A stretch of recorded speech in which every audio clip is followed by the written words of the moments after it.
이 시간 생각할 하나님 말씀은 구약성경 창세기 50장 22절에서 26절 말씀입니다. 구약성경 81페이지에 있는 창세기 50장 22절에서 26절 찾으신 분은 일어나서 하나님 말씀 교독합니다. 마지막 26절은 다 같이 읽겠습니다. 창세기 50장 22절. 요셉이 그의 아버지의 가족과 함께 애굽에 거주하여 110세를 살며 에브라임에서 상대를 보았으며 나세 아들 마기의 아들들도 요셉의 수하에서 영업되었더라. 요셉이 그의 형제들에게 이르되 나는 죽을 것이나 하나님이 당신들을 돌보시고 당신들을 이 땅에서 인도하여 내사 아브라함과 이삭과 야곱에게 맹세하신 땅에 이르게 하시리라 하고 요셉이 또 이스라엘 자손에게 맹세시기를 이르기를 하나님이 반드시 당신들을 돌보시리니 당신들을 여기서 해고를 내고 올라가리라. 함께 읽겠습니다. 요셉이 110세의 죽음에 그들이 그의 몸에 향재료를 넣고 애굽에서 입관하였더라. 자리 앉으십니다. 오늘은 계속해서 어떻게 라는 시리즈처럼 계속 말씀을 생각하고 있는데요. 오늘은 요셉을 통해서 어떻게 요셉은 범사에 감사할 수 있었을까 라는 제목을 가지고 하나님 말씀 생각해 보도록 하겠습니다. 여러분 우리 요셉 이야기 잘 알고 있죠. 요셉은 야곱의 11번째 아들이었고 그는 아버지에게 특별한 사랑을 받은 아들이었습니다. 그 이유는 성경을 통해 우리가 금방 알 수 있는 것은 야곱이 가장 사랑했던 아내였던 라헬이 낳은 첫 번째 아들이었습니다.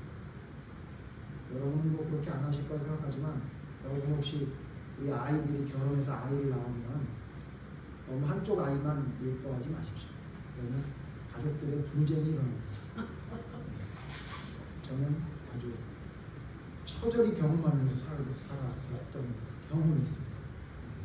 야곱이 안 그랬으면 좋았을 텐데 자기가 너무너무 사랑하는 아내였던 라헬이 낳은 첫 번째 아들이 얼마나 예쁘고 좋아하는지 모릅니다. 그래서 옷도 다른 형제들과 다르게 입히고 사랑을 아주 듬뿍 주었죠. 그런데 그게 문제가 됐죠. 그래서 요셉은 결국 형제들에게 미움을 받아서 여러분 잘 아시다시피 어떻게 되죠? 종으로 팔려가죠. 애굽의 종으로 팔려갑니다.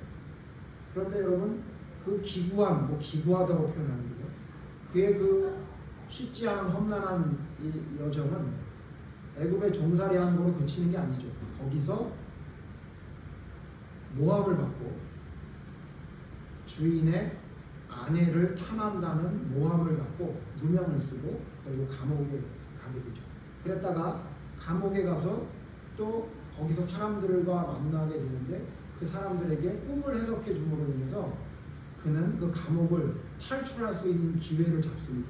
그런데 나간 사람이 은혜를 저버리고 결국 요셉을 잊어버리게 되죠. 여러분 그 일생 여러분 잘 아시죠? 근데 문제는 뭐냐면 그 요셉이 나중에 결국은 하나님께 은혜를 받아서 애굽의 총리가 되는 말도 안 되는 놀라운 역사가 일어났죠. 근데 이게 놀라운 게 아니고 이게 말도 안 되는 게 아니라 사실 요셉의 일생에 제일 말이 안 되는 것은 뭐냐면 그 요셉이 자기를 판 형제들을 만났을 때 한 행동이 도대체 우리의 인간적인 생각으로는 이해하기 힘든 행동입니다. 그래서 그의 삶을 한마디로 정리한다면 어떤 삶이냐면 요셉은 모든 일에 감사를 했던 것 같아요. 형들에게 팔려나가는 것, 여기서부터 시작하면 안 되죠. 아버지에게 특별한 사랑을 받은 것도 감사. 그죠? 하나님이 다른 형제들과는 다르게 나에게 두 가지 꿈을 준 것도 감사. 그리고 그 감사는 어디로 흘러가냐면 나를 판 형들이 나를 판 것도 감사. 그리고 심지어 그 팔려간 그곳에서 모함을 받은 것도 감사. 그리고 그 감옥에서 빨리 풀려나게 하지 않은 것도 감사.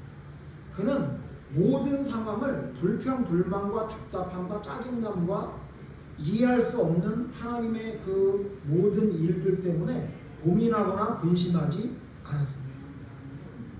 왜냐하면 그는 하나님을 바라봤기 때문입니다. 그래서 여러분 오늘 이 요셉에 대해서 우리가 무슨 이야기를 하려고 하냐면 도대체 그 요셉은 어떻게 이렇게 모든 상황에, 범사라는 건 모든 상황이잖아요. 모든 상황에 이렇게 감사하며 순종할 수 있었습니다. 도대체 어떻게 됐길래 이 사람의 믿음은 어떤 믿음이었기에 이런 모든 상황에 감사하며 순종할 수 있었을까를 좀 살펴보려고 합니다. 오늘도 두 가지로 살펴볼 건데요. 도대체 이 요셉은 어떻게 이렇게 모든 일에 감사할 수 있었을까 생각하다 보니까 첫 번째 뭐냐면요.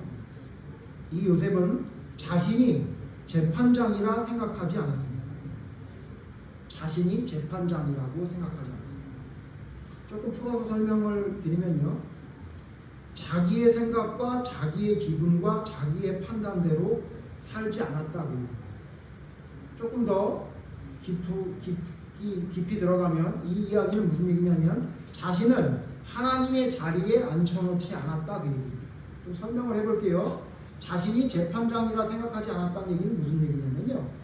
자기의 펼쳐지는 모든 상황을 자기가 판단하지 않았다 그 얘기예요. 자기가 종으로 팔려가요. 그러면 우리는 어떤 판단을 하냐면 억울해. 왜 나한테 이런 일이? 하나님이 나한테 왜 이런 일을 주시는 거야? 이렇게 판단하지 않았다는 거예요. 그 상황을 내가 판단하지 않아요. 그리고 그 판단을 하나님께 돌려요. 자, 팔려가요. 거기서 억울한 일을 당했어요. 그때 요셉은 자기가 판단하지 않아요. 자기가 재판장이 되지 않아요. 그래서 이건 너무 억울한 거야. 이건 밝혀내야 돼. 이건 반드시 이 억울함을 드러내야 돼. 그렇게 안 했어요. 그리고 어떻게 했냐면 그냥 이 상황을 받아들이는 거예요. 자기가 재판장이라고 생각하지 않는 거예요. 그리고는 지금 상황을 그냥 받아들이는 겁니다. 뒤에도 마찬가지. 그런데 이 자기가 재판장이 아니라는 증거가 어디 나오냐면요. 형제들을 처음 만났을 때 고백했던 이야기를 보면 이 사람은 진짜 자기 스스로 모든 상황을 자기가 판단하는 재판장이 아니었구나를 알 수 있습니다. 여러분 잘 아는 말씀이지만 찾아서 보죠. 창세기 45장 4절 보겠습니다. 창세기 45장 4절 제가 읽습니다. 5절 여러분 같이 읽겠습니다. 창세기 45장 4절 요셉이 형들에게 이르되 내게로 가까이 오소서. 자, 지금 상황이 뭐죠? 형제들이 자기가 총리가 된 걸 모르고 곡식을 사러 왔을 때 자기를 못 알아보니까 자기를 오픈하는 거예요. 사실은 내가 형들이 팔았던 그 11번째 동생입니다라는 걸 이야기하고 있는 거예요. 다시 있습니다. 요셉이 형들에게 이르되 내게로 가까이 오소서. 그들이 가까이 가니 이르되 나는 당신의 아우 요셉이니 당신들이 애굽에 판 자라. 자, 지금 형들은 이 사실을 알게 되면 두려워 떨게 생겼죠. 그때 5절 이렇게 얘기합니다. 우리 잘 아는 말씀이죠. 같이 읽죠. 시작.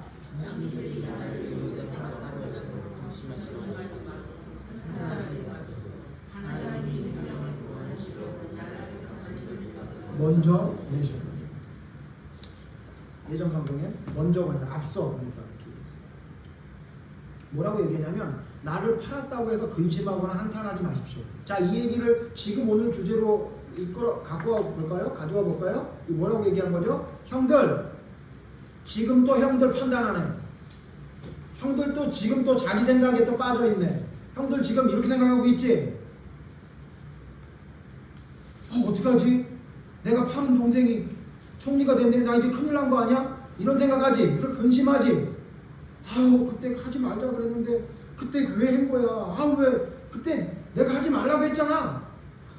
유다가 그랬거든요. 그렇게 한탄하고 있지? 무슨 얘기예요? 형들 또 지금 자기가 판단하지. 또 형들 지금 자기가 재판장 됐지. 지금 이 상황을 네가 판단했지. 당신들이 판단하고 있지. 그렇게 하지 말라는 거예요. 당신들 판단 어떻게 됐다는 거예요? 틀렸다는 거예요. 근심할 필요 없어요. 한탄할 필요 없어요. 이 모든 일은 하나님이 하신 건데 이거 어떻게 한 거냐면 하나님이 우리를 살리려고 우리 이스라엘 민족을 살리려고 나를 앞서 보낸 겁니다. 나를 먼저 보낸 겁니다. 그러니까 이거는 불평하고 짜증내고 누가 잘못했다 잘했다고 이야기할 그런 내용이 아닙니다. 좀 우리 지금 제가 말씀드리는 걸로 하면 왜 우리가 재판장처럼 모든 걸 판단합니까? 당신이 판단하는 게 맞아? 틀리다고 그거 아니라고 이렇게 얘기해요. 그러니까 요셉은 어떻게 한 거냐면요. 이 말씀을 비추어 보면 자기가 팔려가든 억울한 누명을 쓰든 그걸 어떻게 생각하냐면 내가 판단하지 않았어요. 왜 나한테 이런 일이, 왜 나한테 이런 억울한 일이, 왜 이런 말도 안 되는 일이 이렇게 생각하지 않은 거예요. 이런 일을 하나님이 당하게 하시나 보다 이렇게 생각한 거예요. 여러분 기억나죠? 누가 그랬죠? 다윗이. 저런 말을 한 거 보니 저런 말을 내가 들을만 하니까 하나님이 들으라고 하나 보다. 하나도 맞는 말이 아니었는데도 불구하고 그랬던 다윗처럼 우리 믿음의 선배들 중에 믿음이 온전히 하나님 앞에 칭찬받는 사람들은 다 이랬어요. 그게 뭐냐면 한마디로 말하면 내가 재판장이 안 돼. 내가 모든 것을 최종적으로 결정하는 재판장이라고 생각하는 거예요. 조금 더 쉽게 말하면 뭐냐면 나를 하나님의 자리에서 끌어내린 거예요. 여러분 믿음의 사람들 중에 하나님의 자리에 자기가 앉아있는 사람 많습니다. 그래서 뭐냐면 그냥 자기 생각이 맞대요. 제가 제일 싫어하는 말이 그거예요. 내 생각에는 이거예요. 그 생각이 하나님의 말씀과 맞으면 너무너무 좋겠는데 하나님의 말씀과 맞지 않는 이야기를 내 생각엔 이런 것 같아 라고 하면서 그게 맞다고 주구장창 우기는 사람들이 믿음의 사람들 중에 많아요. 저는 마찬가지예요. 근데 여러분 그건 뭐 하는 짓이냐면요. 하나님의 자리에 내가 앉아있는 거예요. 여러분 하나님의 자리에 내가 앉지 않으려면 요셉처럼 모든 상황 판단을 내가 하면 안 돼요. 충분히 그럴 만큼 판단할 수 있는 상황이 되더라도 절대 그 마지막 판단은 보류합니다.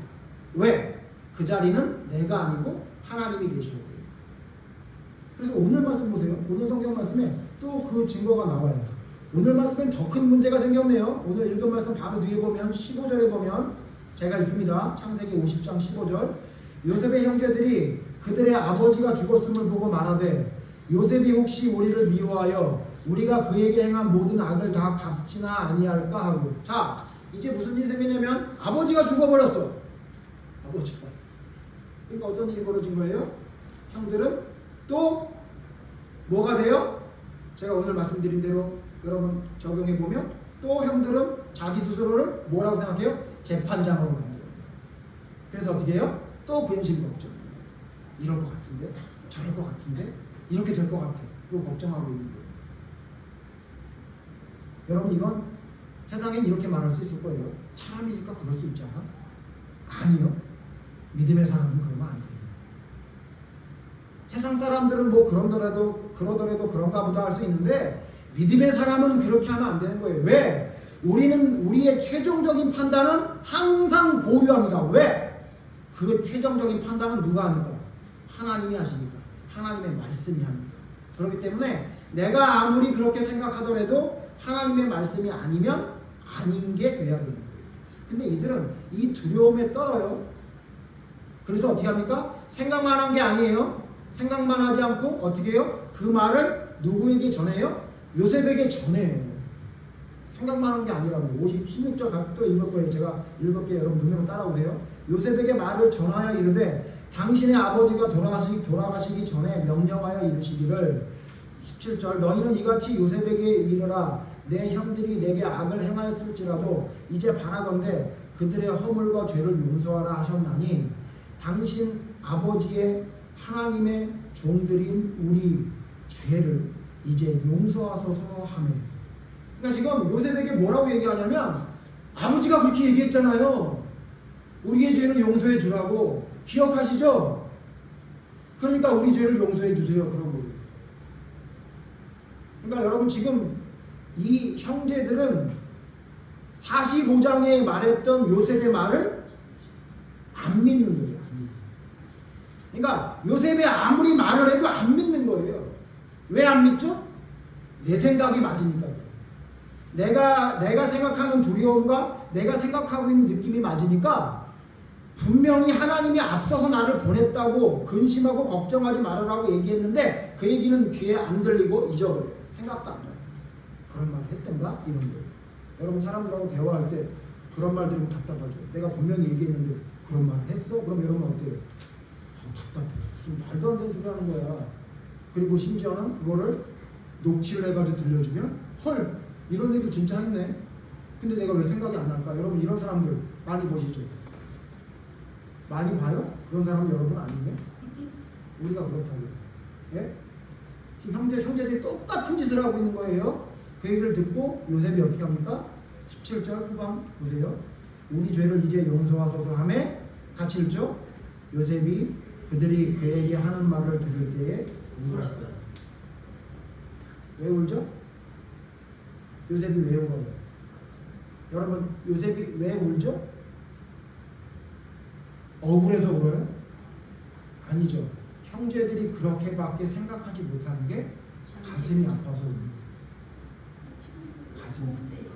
왜 아직도 그 생각에서 머물러서 나오지 못하고 있는 거예요. 그게 답답하다. 여러분 자식들을 키우면요, 자식들이 생각이 좀 짧아서 말도 안 되는 얘기를 할 때가 있어요. 그러면 여러분 어떠죠? 가슴이 아프죠. 답답하죠. 왜 그 생각에서 머물러서 더 나오지 못하느냐? 답답하죠.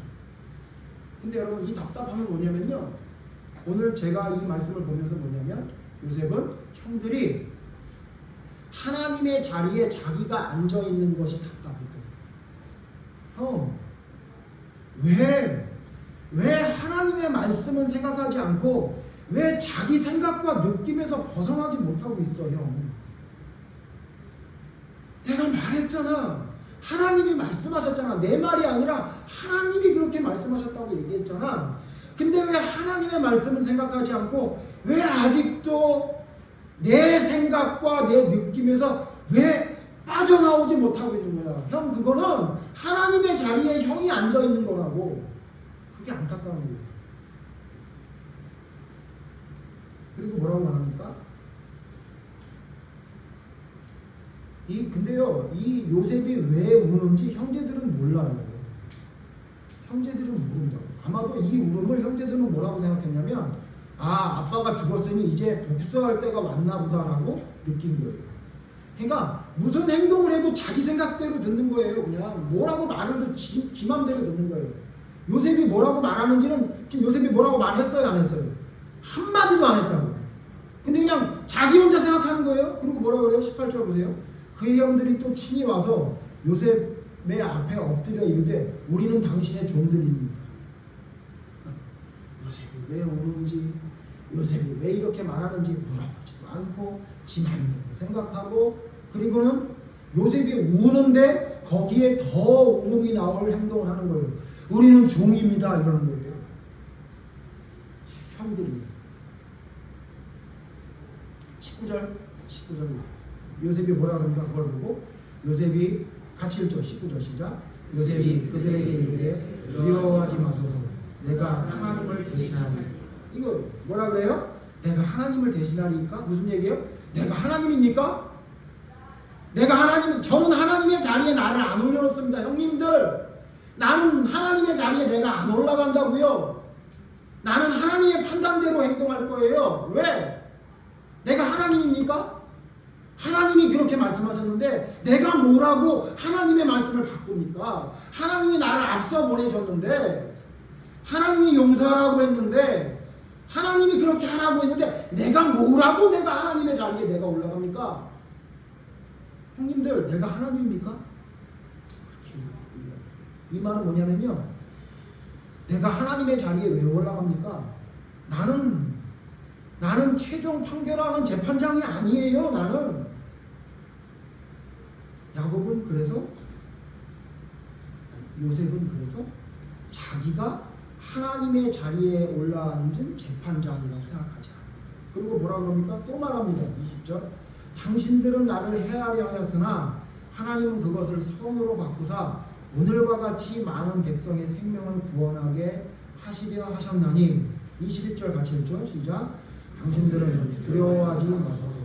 내가 당신들과 당신들의 자녀들에게 이르리라. 그들을 간곡한 말로 제발 좀 그 생각에서 좀 벗어나세요. 제발 조금 말도 안 되는 생각에서 좀 벗어나세요. 내가 형제들뿐만 아니라 형제들의 자녀까지 다 키울게요. 누가 안 믿어주면 좀 그렇게 얘기하죠. 그래? 어떻게 해야지 믿을래? 그렇게 말. 자녀들까지 다 내가 돌보겠다고요. 그렇게 말합니다. 어떻게 된 거죠? 자신이 최종 판결을 할 수 있는 재판장이라고 생각합니다. 다윗도 그랬죠. 아까 말씀드렸죠. 자, 그런데 이렇게 자신이 재판장이라고 생각하지 않았는데 자기 자신을 재판장이라고 생각하는 사람들이 성경에 있죠. 여러분 잘 아시지만 오늘은 찾아서 한번 보겠습니다. 대표적으로 자기 스스로를 하나님을 섬기면서도 하나님의 자리에 자기가 올라앉아서 자기 생각대로 마음대로 행동한 사람이 있어요. 그게 누구냐면 요압 장군입니다. 요압 장군. 여러분 요압이 누군지 아세요? 여러분 사무엘하 2장 13절에 보면 요압은 스루야의 아들이라고 나와요. 근데 보통 우리가 성경을 보면 스루야의 아들 그러면 이 스루야를 보통 누군지 알고 있어요. 남자로 알고 있죠. 근데 예외적인 상황이 요 스루야는 남자가 아니고 엄마입니다. 엄마. 성경 찾아볼게요, 여러분. 네, 이거는 역대상 2장 16절 보세요. 역대상 2장 16절. 역대상 2장 16절 보면 이 스루야가 누군지 설명해 주고 있어요. 요압을 스루야의 아들이라고 했는데 스루야가 누군가 했더니 역대상 2장 16절 같이 읽죠. 역대상 2장 16절. 자, 역대기상 2장 9절부터는 누구 얘기하는 거냐면요, 다윗 얘기하는 거예요. 다윗의 아버지가 몇 명의 자식을 낳았고 몇 명의 딸을 낳았는지에 대한 이야기가 나와요. 자, 여기 딸은 뭐 입양했다 뭐 이런 얘기가 있는데, 자, 어쨌든 여러분 오늘 그런 얘기할 거 아니니까요. 자, 역대상 2장 9절부터 쭉 다윗의 아버지부터 계보를 쭉 이야기하다가 16절에 뭐라 그러면 같이 읽죠. 시작. 그들의 자매는 스루야와 아비가일이라. 스루야의 아들은 아비새와 요압과 아사엘 삼형제. 이해되세요? 그러니까 누구냐면요, 이 요압은 스루야의 아들인데 이 스루야는 누구냐면 그들의 자매. 여기 그들이 누구예요? 이새의 아들의 자매라는 거예요. 그러니까 무슨 얘기냐면 다윗과 스루야는 오누이 사이인 거예요. 그러니까 여러분 그러면 다윗과 요압은 무슨 사이예요? 삼촌이죠. 삼촌. 외삼촌. 외삼촌. 그러니까 다윗이 외삼촌이에요. 이런 사이. 그러니까 요압이 그래서 그렇게 기고만장하게 날뛰었던 거예요. 자, 이랬던 요압인데, 근데 이 요압이 자기가 외삼촌이니까, 자기 외삼촌이 왕이니까 지 맘대로 행동하기 시작해요. 여러분 그 지 맘대로 행동한 첫 번째가 뭐죠? 사무엘하 3장에 보면 요압이 누구를 죽이냐면, 사무엘하 3장에 보면 여러분 그 드라마 이런 건 보지 마시고, 요즘 재밌는 드라마가 하긴 하더라고요. 저도 옆에서 이렇게 보면 야, 진짜 웃기고 재밌고 사람들을 보게끔 만드는 그런 드라마가 있는데, 그런 드라마도 보지 말라 그러면 여러분도 너무 힘들어하니까 보세요. 보는데 성경도 좀 보세요. 이거 재밌어요. 제가 오늘 읽지 않고 성경만 말씀드리면 집에 가서 꼭 한번 좀 읽어보세요. 사무엘하 3장에 보면 요압이 첫 번째 지 맘대로 하는 행동이에요. 요압이 3번이나 지 맘대로 하는데요, 여러 가지 많이 있지만 대표적으로 3가지인데 3사람을 죽여요. 지 맘대로. 첫 번째 누구냐면요, 사무엘하 3장에 보면 아브넬을 죽여요. 아브넬이 누구냐? 아브넬이 누구냐면요, 여러분 잘 아시죠? 아브넬이 누구죠? 모르시죠? 누구죠? 사울 왕이 죽고 난 다음에 사울 왕의 아들 이스보셋이 왕이 되려고 그래요. 누가 왕이 돼야 되는데? 다윗이 왕이 돼야 되는데. 그래서 다윗이 사울이 죽은 다음에 바로 전 이스라엘의 왕이 된 게 아니에요. 그래서 싸움이 돼요. 그러니까 이스보셋을 왕으로 세우려는 사람과 다윗을 왕으로 세우려는 세력이 다퉈요. 그때 사울의 아들 이스보셋을 왕으로 삼으려고 했던 사람이 누구냐면 아브넬이란 군대 장관이에요. 아브넬. 그러니까 다윗과 반대되는 편의 군대 대장이었던 거예요. 근데 이 이스보셋과 아브넬이 분쟁이 나서 아브넬이 어떻게 하냐면 다윗에게 항복해요. 그리고 다윗을 돕기로 해요. 근데 그 사람을 요압이 죽인 거예요. 다윗이 죽인 거예요. 이유가 뭐죠? 이유가 사무엘하 2장에 보면요, 막 서로 싸울 때 요압의 동생이었던 아사엘이라는 동생이 있었는데, 그 아사엘의 특징이 뭐냐면 달리기가 빨라. 성경에 뭐라 그러냐면 들노루 같대요. 들노루. 들에 있는 노루처럼 빨랐대요. 아사엘이 빠른 거예요. 그러니까 어떻게 되면 전쟁 중에 적군의 장수인 아브넬을 아사엘이 쫓아간 거예요. 근데 아브넬이 쫓아오다가 뭐라 그랬냐면, 야 아사엘, 내가 요압도 잘 아는데 너 요압 동생이잖아. 쫓아오지 마 이렇게 얘기를 해요. 근데 아사엘은 그 얘기를 안 듣고 그냥 열심히 쫓아가요. 근데 성경 잘 보면 달리기만 빨랐나 봐. 쫓아는 갔어. 근데 싸움을 못해. 그래서 도망가던 아브넬이 그 아사엘을 죽여요. 그러니까 여러분, 아브넬과 요압은 무슨 사이예요? 원수지간이 된 거예요. 왜? 자기 동생을 죽이는 거예요. 근데 자기 동생을 죽인 놈이 이제 전세가 안 좋아지고 상황이 바뀌니까 항복을 하러 온 거예요. 근데 여러분, 항복하고 온 자는 죽이면 됩니까? 안 됩니까? 안 되죠. 하나님이 금한 거예요. 근데 요압은 자기 스스로 판단하고 행동합니다. 그래서 내 동생을 죽인 아브넬, 아사엘을 죽인 아브넬, 너 죽인다. 그리고는 어떻게 했냐면 죽여요. 누가 명령을 했나요? 다윗이 명령했나요? 안 했어요. 다윗은 어떻게 했냐면 아브넬과 함께 하기로 결정했어요. 그런데 그 소식을 들은 요압이 자기 마음대로 결정해요. 이건 아니야. 적군의 장수를 데리고 다니. 이거는 페인팅인데, 이거는 지금 우리를 속이려고 하는 생각인데 왕이 속아 넘어간 거다. 그렇게 얘기하고 왕이 그래도 하지 말라 그랬는데 아브넬을 만나러 가서는 그냥 죽여버려요. 이게 요압이 한 짓이에요. 그러니까 자기가 재판장이 됐어요. 그래서 아브넬을 죽여야 돼요. 여러분, 이게 한 번으로 끝난 게 아니에요. 그 다음에 여러분 잘 아시죠? 다윗을 배반한 아들 압살롬이 쿠데타를 일으켜가지고 아빠를 내쫓죠. 그런데 결국 다시 돌아와서 결국 차지하게 되죠. 그때 압살롬과의 전쟁을 앞두고 다윗이 명령을 했어요. 사무엘하 18장을 여러분 읽어보세요. 그럼 뭐라고 명령을 해요? 압살롬을 어떻게 하라고요? 죽이지 마라. 이게 명령이에요. 명령이 웃기죠. 적군인데 적군의 장수는 죽이지 마라. 아들이잖아요. 압살롬 죽이지 마라. 이런 명령을 내려요. 그래서 그 전쟁에 참가한 모든 사람이 압살롬은 죽이지 마라는 이야기를 듣고 전쟁에 참가했어요. 근데 어떤 일이 벌어지죠? 도망가다가 압살롬이 머리가 길었던 걸로 보이죠. 그 머리가 긴 것 때문에 말 타고 달려가다가 높은 나무에 머리가 걸리는 바람에 나무에 대롱대롱 매달려요. 하나님께 저주받은 거죠. 그때 그걸 누가 발견합니까? 요압이 발견해요. 그리고는 요압이 뭐라고 명령해요? 그 주변에 있는 병사들에게 죽여라! 이렇게 명령을 내려요. 여러분, 성경 보세요. 재밌어요. 사무엘하 20장 내용을, 18장 내용을 보면 그 명령, 요압의 명령을 받은 군인들이 어떻게 해요? 죽입니까? 안 죽입니까? 안 죽여요. 왜 안 죽이죠? 뭐라고 하고 안 죽여요? 저만 하는 얘기를 하는 것 같아서 답답해 죽겠어요. 성경 보시라고요. 꼭 가서. 뭐라고 하고 안 죽여요? 왕이 죽이지 말라 그랬습니다. 왕이 죽이지 말라 그랬어요. 그리고 안 죽여요. 그러니까 요압이 어떻게 해요?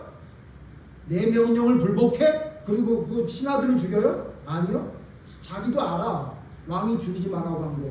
그 얘기를 하니까 거기에 대해서는 더 이상 말을 못하고 어떻게 해요? 자기가 가서 압살롬을 죽여요.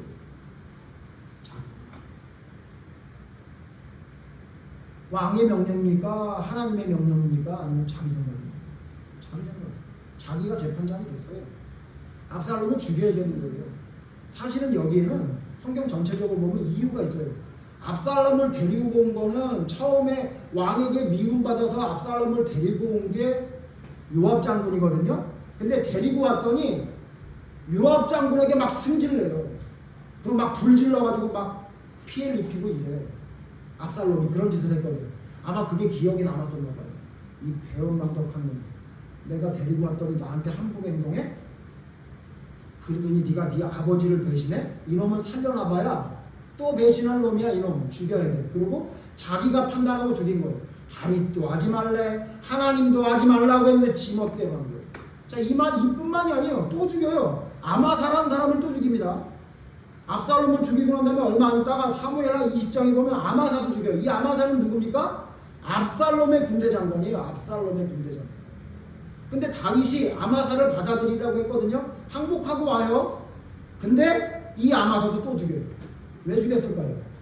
성경에 안 나오지만 군대 장관이 그럼 2명이 돼야 되잖아요.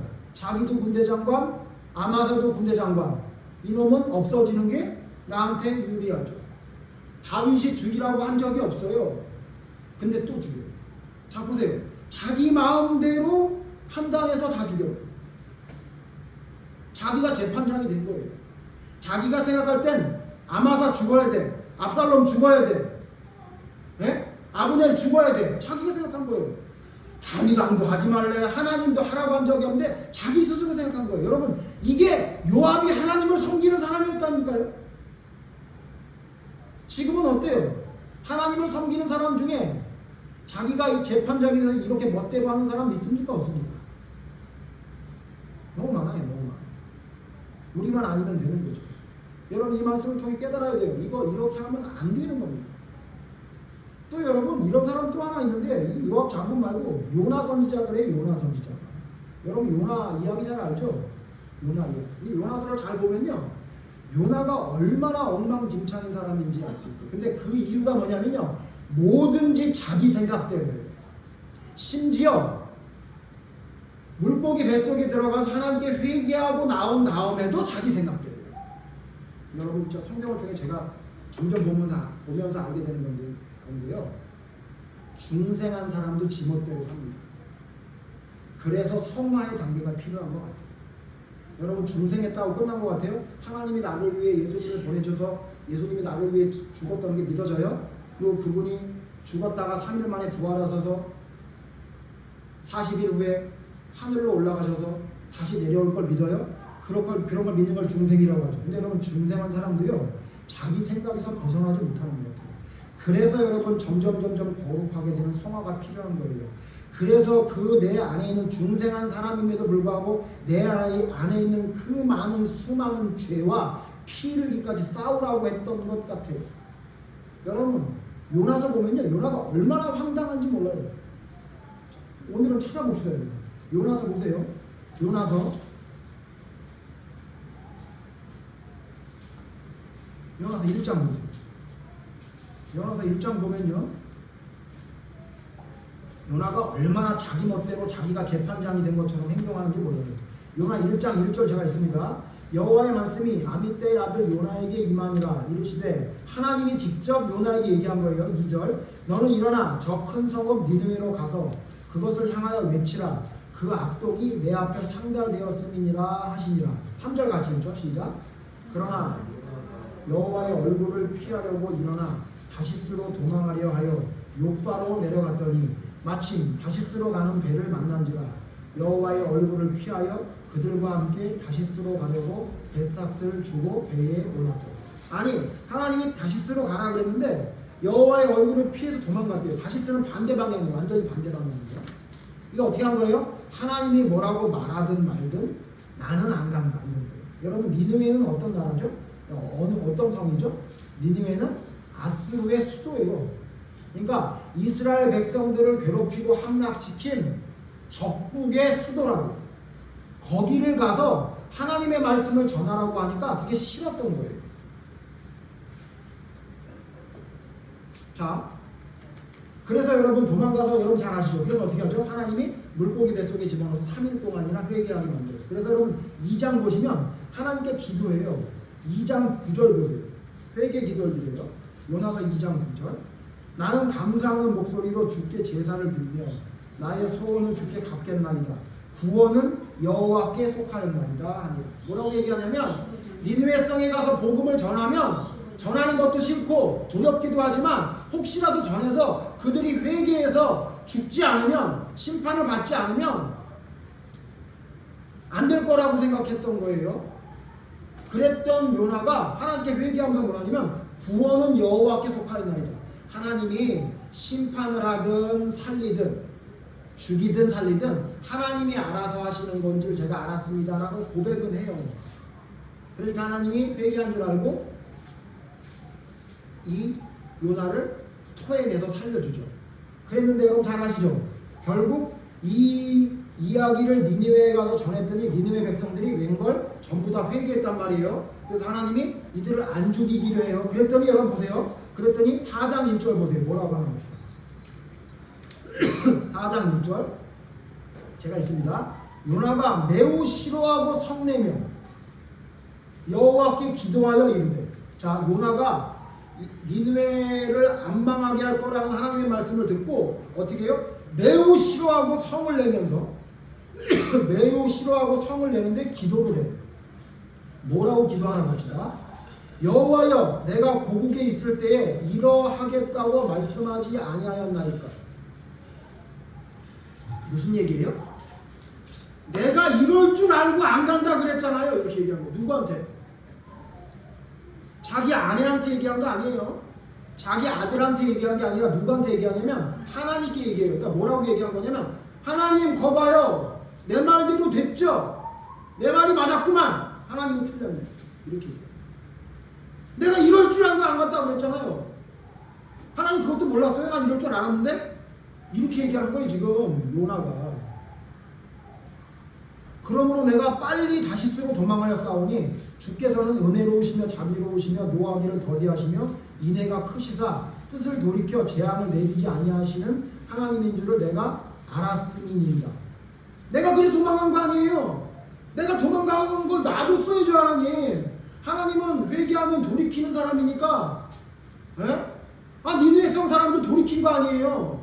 아, 저 나쁜 놈들 죽어야 되는데 복음을 전해서 살렸으니 이거 하나님 잘못한 거 아니에요? 이렇게 얘기하는 거예요. 내 말이 맞았구만. 이게 뭐예요 도대체? 이렇게 얘기하는 거예요. 그러니까 여러분 보세요. 물고기 뱃속에 들어가가지고 구원은 하나님께 있나이다 이렇게 고백했던 요나가 나와서 이딴 소리 하고 있어요. 자, 그리고 여러분 보세요. 3절 같이 읽어요. 3절 뭐라고까지 얘기하는 거예요? 잘 아시지만 3절 시작. 여호와여 원하건대 이제 내 생명을 거두어 가소서. 이게 개연성이 있어요? 앞뒤가? 아니, 하나님이 그런 거랑 자기가 죽는 거랑 무슨 상관이에요? 그러니까 무슨 얘기냐면 내 말이 틀리게 하나님이 해서 내가 견딜 수가 없어. 나 짜증나 죽겠어. 나 죽여주세요. 그냥 나 자살은 못하겠고 돈 못 받으니까 하나님 죽여주세요. 나 짜증나 죽겠네. 이러겠는 거예요. 이걸 기도라고 하고 있는 거예요. 이걸 기도. 그래서 하나님이 여러분 잘 아시죠? 그래서 하나님이 어떻게 하냐면 그 요나의 마음을 풀어주려고 그늘에서 숨게, 나무 그늘 안에서 숨게 하게 숨어서 이렇게 나무 그물 밑에서 그 태양을 숨게 하게 만들 때 벌레 하나를 보내줘가지고 그 그늘이 없어지게끔 갉아먹게 만들어요. 그래서 요나가 짜증이 났어요. 아니 이놈 벌레 새끼 이걸 갉아먹어가지고 그늘을 없애게 만들어 이렇게 화가 나게 만들었단 말이에요. 여러분 요나서에 대해서 할 말이 많은데요. 원래 짜증이 나면요 별것도 아니고 이렇게 막 짜증이 낸다고. 그러니까 여러분이 짜증내는 게 합당하다고 생각하는 생각을 좀 버리세요. 여러분의 짜증은 언제든 어디서든 여러분이 했던 모든 짜증은 합당한 게 한 개도 없어요. 여러분. 돌아보세요. 합당한 게 짜증낸 게 한 개도 없어요. 그거 되게 막 합리적으로 짜증냈다고 생각하죠? 천만의 말씀 절대 그건 없습니다. 그러니까 하나님 어떻게 하냐면요 9절 보세요. 4장 9절 요나 4장 9절 하나님이 요나에게 이르시되 내가 이 박넝쿨로 말미암아 성내는 것이 어찌 옳으냐 하시니 하나님이 막 숨기려니까 너 그렇게 숨기려는 게 맞냐? 이렇게 물어봐요. 그럼 어떻게 해야 돼요? 내가 별거 아닌 건데 짜증나는 거 보니까 갱년기인가? 아니면 내가 별것도 아닌데 짜증나는 거 보니까 괜히 짜증이 남아있어서 그런가? 이래야 되잖아요. 하나님이 이렇게까지 얘기해요. 너 박넝쿨이 그렇게 된 게 그것 때문에 짜증내는 게 맞냐? 이렇게 물어봐요. 그러니까 뭐라고 대답해요? 같이 읽어봐요. 시작. 그가 대답하되, 같이 읽어요. 시작. 그가 대답하되, 내가 선대하여 죽기까지 할지라도 믿으리이다. 뭐라고 얘기해요? 나 계속 승질 낼 거예요. 난 죽을 때까지 승질 낼 거라고요. 이렇게 얘기하는 거예요. 이 정도가 선지자라. 자, 이 정도가 선지자. 우리는 어떤 것 같아요? 우리 어때요? 여러분 짜증내고 여러분 막 합리적으로 판단하는 거 어떤 것 같아요? 요나보다 나아요? 제가 볼 땐 요나보다 나은 게 하나도 없어요. 우리는. 여러분이 니느웨 가서 하나님 말씀을 전하기로 했어요. 물고기 뱃속에 들어가서 3일 동안 있다가 살아나오기로 했어요. 네? 우리는 큰 하나님의 사명 감당해 본 적도 없고요. 크게 요나 같은 경험을 해본 적도 없어요. 근데 여러분의 믿음이 요나보다 나은 것 같아요? 그래서 여러분의 짜증과 여러분의 판단과 여러분이 하는 것들은 하나님한테 올바른 것 같아요? 천만에 말씀. 그게 뭐 하는 짓이냐면요. 하나님이 서 계실 재판장의 자리에 자기가 올라가요. 심지어 요나는 하나님과 대화하면서도 하나님 머리 꼭대기에 올라가려고 해요. 왜? 자기의 답답하고 짜증나고 자기의 판단이 옳다는 생각에서 한 걸음도 물러나지 않는 거예요. 누구랑 다릅니까? 요셉과 너무 다르죠. 요셉은 어떠한 상황에도 자기가 판단해서 하나님의 재판장의 자리에 서지 않았어요. 그리고는 하나님이 말씀하시는 대로 나의 삶에 실천했어요. 여러분, 요셉이 그 형들의 그 말도 안 되는 걸 보면서 진짜 하고 싶었을까요? 인간적으로 보면. 아무리 말해도 말도 안 되는 소리는 하고 있는 저 사람을 보고 무슨 사랑하는 마음이 생겼겠어요. 근데 왜 요셉은 그렇게 할 수 있었습니까? 자기가 모든 걸 판단하고 합리적으로 판단할 수 있다는 생각을 버립니다. 자, 두 번째. 여러분, 요셉은 어떻게 그렇게 범사에 감사하며 순종할 수 있었냐면요. 오늘 읽은 말씀에서 그 중요한 내용이 나오는데요. 두 번째, 먼저 여러분 성경을 읽고 제가 말씀드릴게요. 여러분, 두 번째 뭐냐면요. 이 말씀을 통해 요셉이 하나님의 말씀에 순종할 수밖에 없는 범사에 감사할 수 있는 사람이라는 걸 알게 돼요. 25절 보세요. 50장 25절 같이 읽죠. 시작.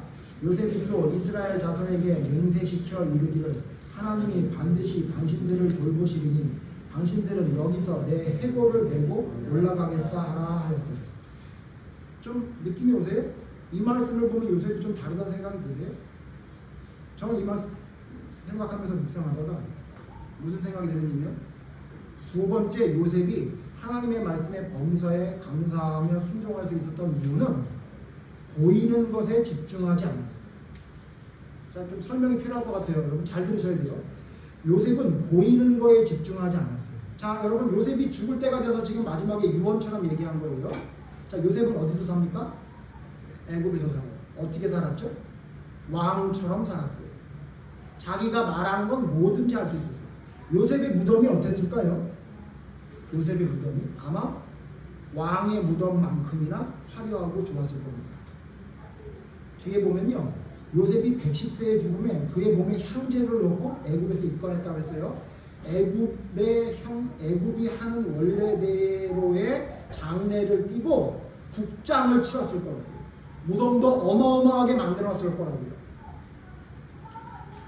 하나 물어봅시다.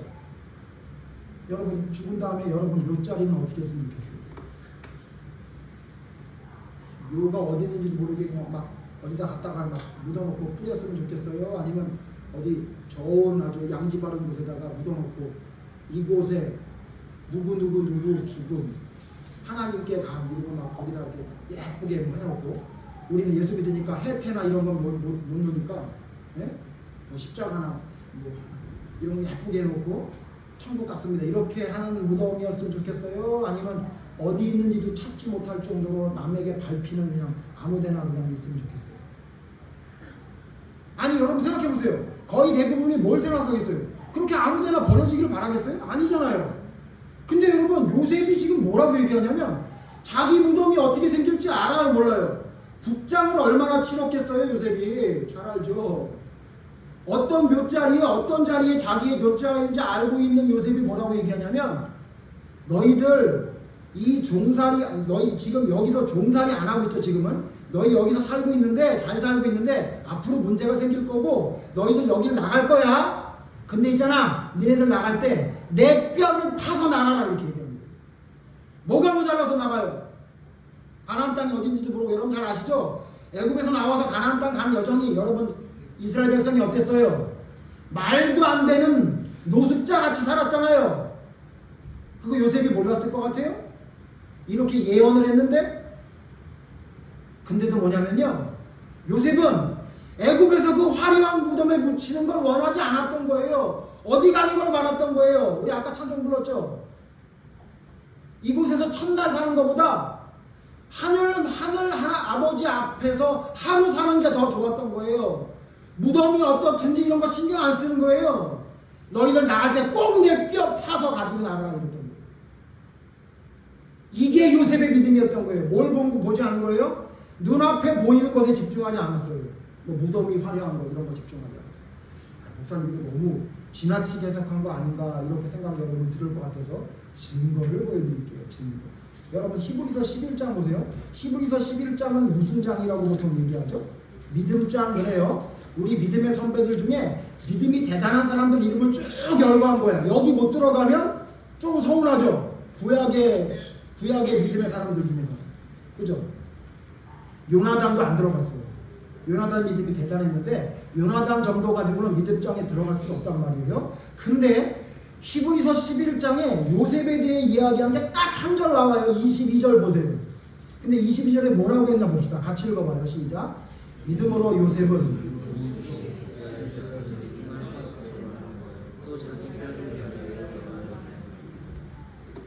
아까 우리 창세기 50장에 읽은 말씀하고 똑같은 말씀이죠. 여기서 뭐 여러분 느끼는 게 없어요? 아니 히브리서 11장에 요셉의 믿음이 얼마나 대단했는지 뭐 아브라함은 뭐 바랄 수 없는 중에 뭐 여러분 잘 아는 말씀 다 했는데 요셉에 대해서 이야기할 때는 뭐라고 했냐면 요셉은 형제를 용서했다 이런 말 없어요. 요셉은 그 어려운 상황에도 인내했다 그런 말도 없어요. 그죠? 요셉은 하나님의 말씀을 순종했다 그런 것도 없어요. 뭐가 기록했어요? 그가 죽을 때 자기 뼈를 가지고 나가라고 했다 그게 기록했어요. 이게 뭐라는 거예요? 요셉의 믿음이라는 거예요. 요셉의 진짜 믿음이 이거라고 말하는 거예요. 이해되세요? 요셉은 자기 눈앞에 보이는 총리로서 살아가는 부한 삶, 자기의 무덤이 어떻게 되는지, 여기서 사람들이 나를 어떻게 인정하는지 이런 거에 아무 관심이 없던 사람이에요. 오직 뭐만 바라봤던 사람이에요? 가나안 땅. 내 뼈가 가나안 땅에 묻혀야 돼. 그걸 바라봤던 사람. 비록 자기는 부유하고 평안하고 모자란 거 없이 잘 살았지만 나는 국적이 여기가 아니야.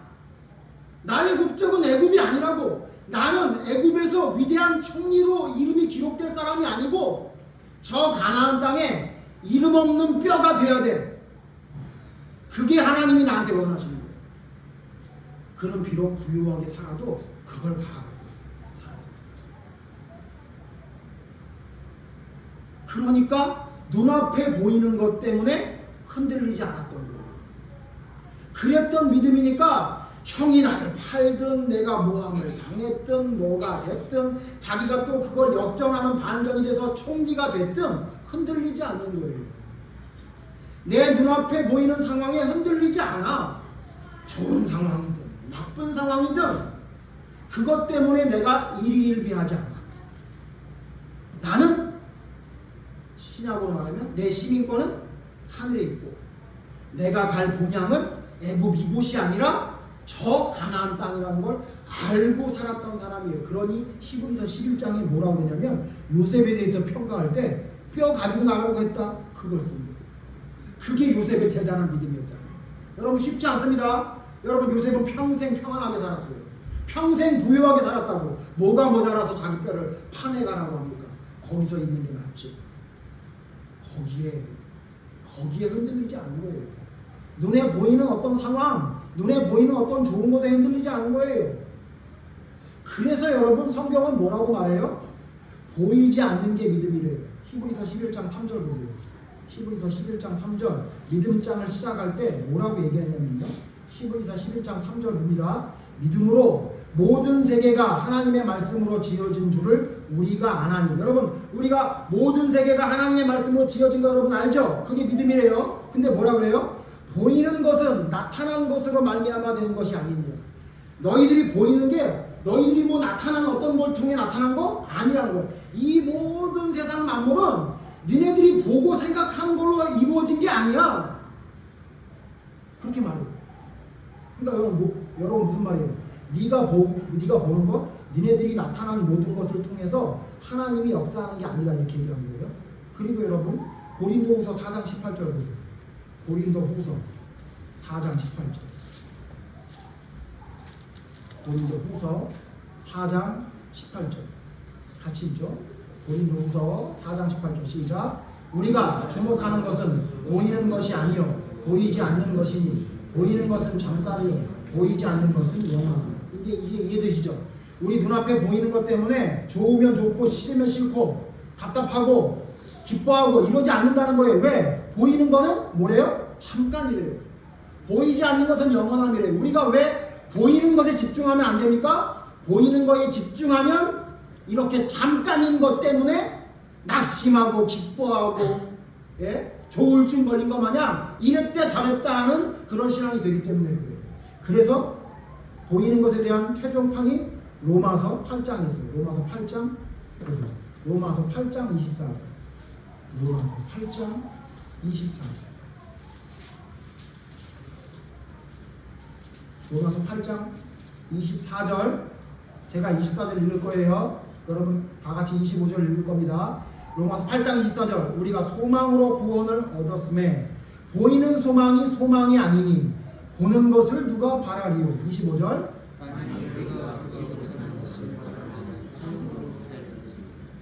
사도 바울은 뭐라 그러냐면 야 보이는 걸 바라는 게 무슨 소망이냐. 그러니까 이런 얘기예요.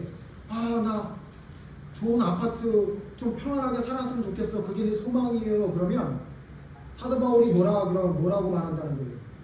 그게 무슨 소망이냐. 야 보이는 아파트 달라는 게 무슨 소망이야. 뭐 그까짓 게 소망이야. 이렇게 얘기하는 거예요. 하나님 나 예고에 꼭 붙게 해주세요. 나 그게 제일 소망이에요. 그러면 사도 바울이 뭐라고 한다는 거예요. 야 그 보이는 그 예고가 무슨 소망이야. 그까짓 게. 그런 걸 누가 소망이라고 그러냐. 유치하게. 이렇게 얘기하는 거예요. 그리고 뭐라 그래요? 보이지 않는 게 소망이에요. 그래서 어떻게 해요? 우리가 보지 못하는 것을 바라면서 소망을 하기 때문에 우리에게 뭐가 필요해야 돼요? 참고 인내하는 기다리는 게 필요해요. 여러분 이 말씀을 그대로 실천한 게 요셉이에요. 보이는 건 아무것도 아니에요. 요셉은 보이는 게 아무것도 아니었어요. 나를 팔든 억울하게 감옥을 가든 아무것도 아니에요. 또 반대로 내가 총리가 되든 내 말대로 나라가 돌아가든 그거 아무것도 아닌 거예요. 그게 뭐냐는 거예요. 그게 소망 축에나 들어가냐?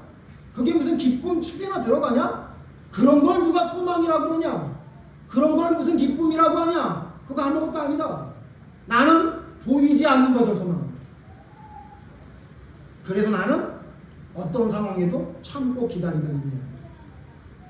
그 믿음이 바로 요셉의 믿음이에요.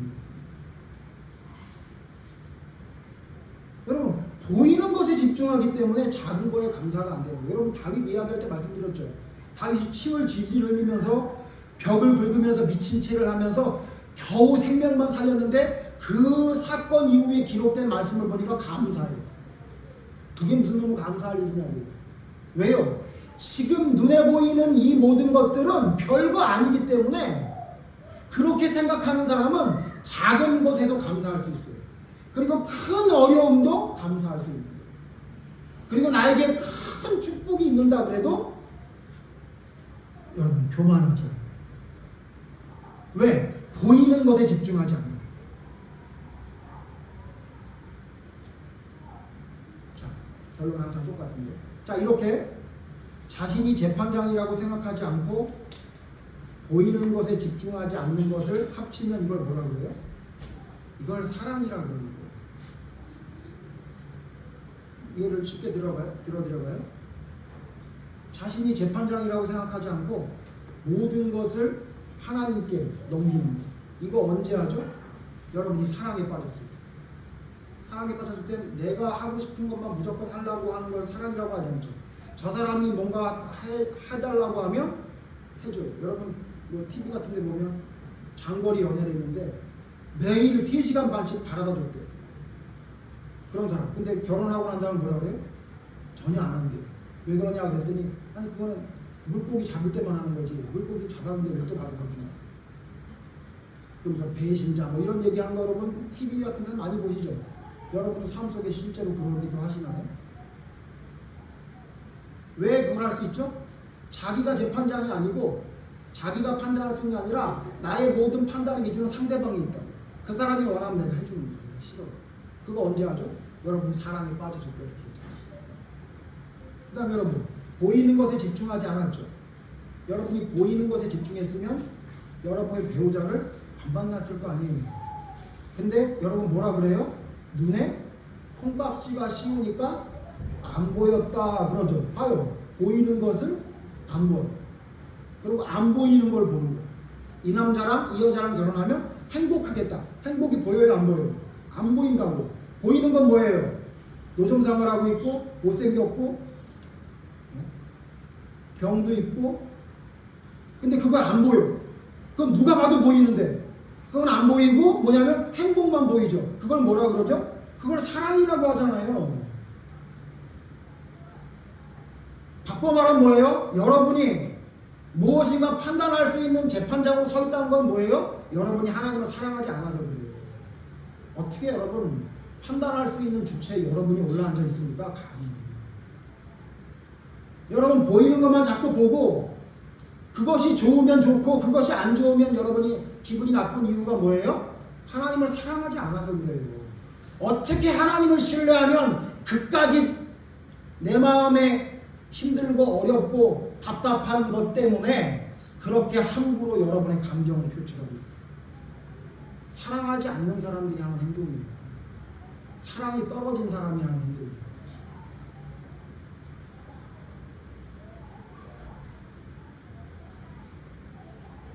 여러분 진짜 사랑해야 됩니다. 돌아봅시다. 우리는 과연 어떤 사랑을 하고 있습니까? 사람에게 사랑하는 것뿐만 아니라 하나님께 정말 이런 사랑을 합니까? 하나님 자리에 내가 올라가지 않으려고 여러분 발버둥 치고 있습니까? 보이는 것에 집중하는 나의 본성을 하나님의 말씀과 능력으로 억누르려고 죽이려고 애쓰고 있습니까? 여러분 그게 진짜 사랑이고 믿음입니다.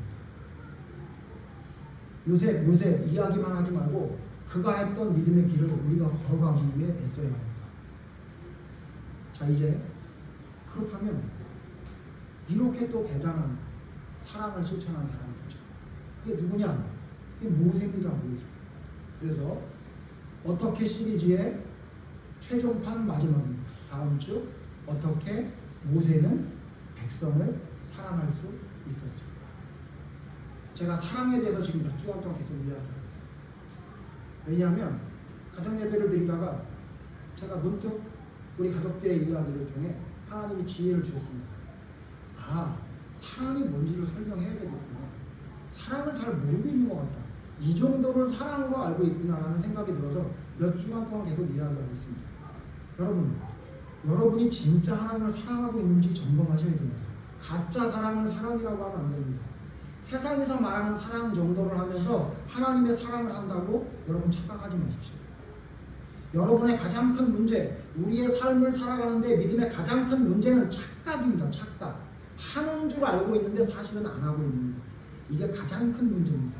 그래서 다음 주까지 이 사랑에 대해 생각해 볼 건데 여러분 진짜 하나님을 사랑하고 있는지 여러분을 돌아보시고 우리 믿음의 선배들이 갔던 그 길, 그 생각, 그 판단, 그 올바른 하나님이 원하시는 길을 걸어갈 수 있기 위해 여러분이 무엇이 부족한지를 돌아보시고 하나하나 하나님 말씀 가운데 여러분을 바로 세우는 사랑으로 온전히 여러분을 바로 세우는 믿음의 사람들이 되기를 간절히 바랍니다. 기도하겠습니다. 하나님, 요셉은 어떻게 그렇게 모든 일에 하나님 감사할 수 있었는지, 받아들일 수 있었는지 오늘 말씀을 통해 생각해 봤습니다. 하나님, 그는 모든 상황의 판단을 자기가 아닌 하나님께로 넘겼습니다. 지금 우리로 말하면 내가 판단하지 않고 하나님의 말씀으로 판단하겠다는 말이겠죠. 하나님, 우리를 돌아봅니다. 우리는 과연 그렇게 살고 있습니까? 아니면 요나가 그랬듯이, 요압 장군이 그랬듯이 자기 생각에 내키는 대로 합리적이라는 잘못된 그 생각을 버리지 못하고 내 마음대로 판단하며 행동하고 있습니까? 또한 하나님, 요셉은 이 세상의 눈에 보이는 것에 집중하지 않았습니다. 힘들 때에도 집중하지 않았고 잘 될 때에도 집중하지 않았습니다. 그는 오로지 자기의 뼈가 가나안 땅에 묻히는 것만 바라보고 살았습니다.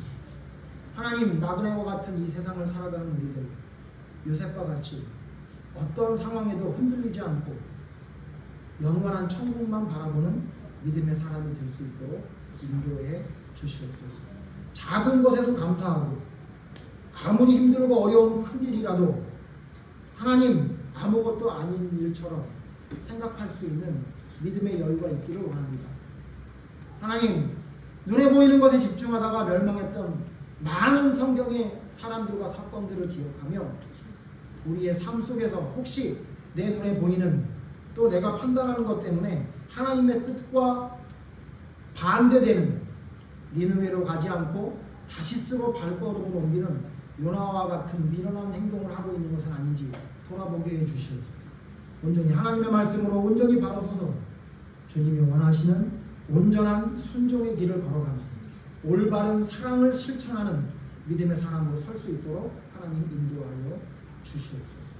하나님의 사랑이 우리를 감격하여 덮쳐 우리를 지배함으로 하나님, 그 사랑이 우리의 삶으로 나타날 수 있는 믿음이 될 수 있도록 성령님 우리 안에서 충만히 역사해 주시기를 간절히 바라옵니다. 예수님 이름으로 기도드립니다. 아멘.